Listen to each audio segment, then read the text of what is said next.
Howdy everyone.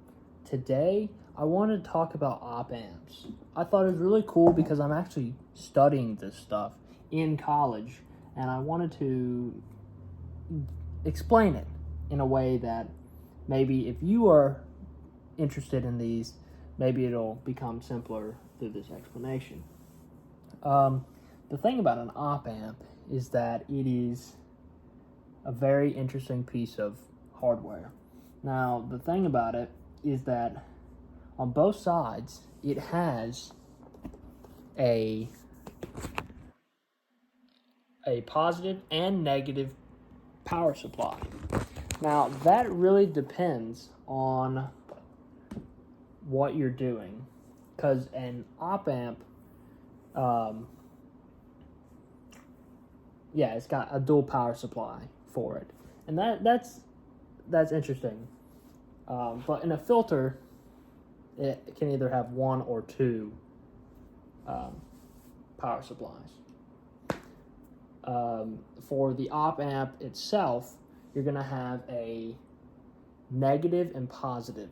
It depends on the way that your instructor does it or whoever, the way that they set it up.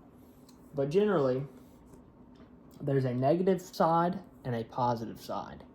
And with that, the negative means that it's inverting, and the positive means non-invert. So, if we were to draw, actually, an example of this, let's say. So, we will draw an op amp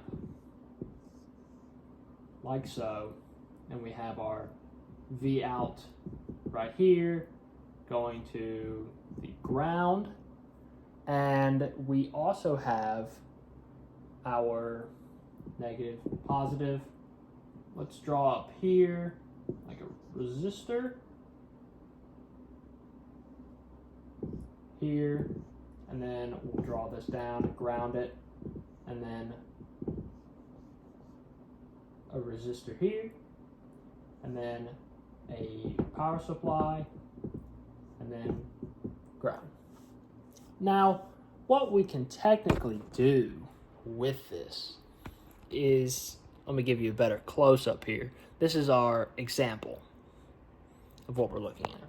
So, essentially, what we can do is we can look at it, and we know that between the negative and positive inputs, it's 0 amps.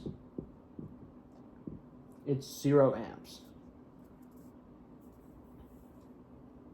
But that doesn't mean at this point right here that it's going to be 0 amps.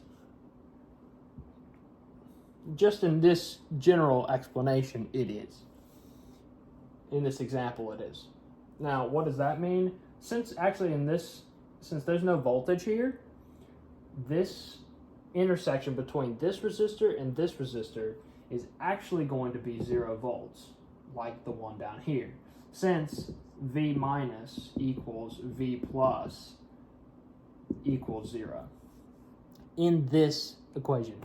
Now,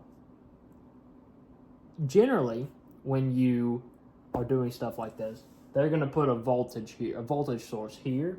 So the voltage could be, let's say that we wanted to do like a resistor here and have the voltage here and then a resistor here. Well, the voltage across at this point now would be V plus would equal the voltage across this resistor on this side.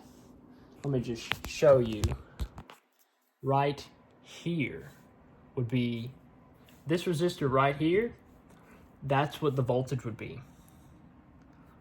The positive voltage would be that, and so would the negative voltage at both inputs. So that's really cool to know.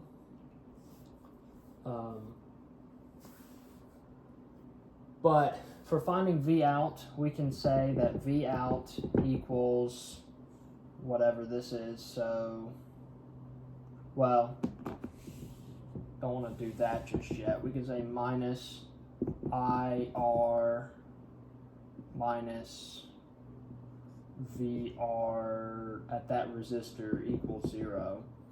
V out equals VR plus IR.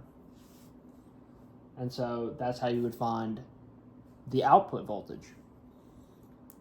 I think it's really cool. I also have an exam on this next week. So I'm also explaining this to myself as well as explaining it to you. So I hope that you guys enjoyed, and I'll see you in the next one. Also, we have a new website. It'll be in the link in the description. Go check it out. But anyways, I will check back with you guys later on, and I'll see you in the next one.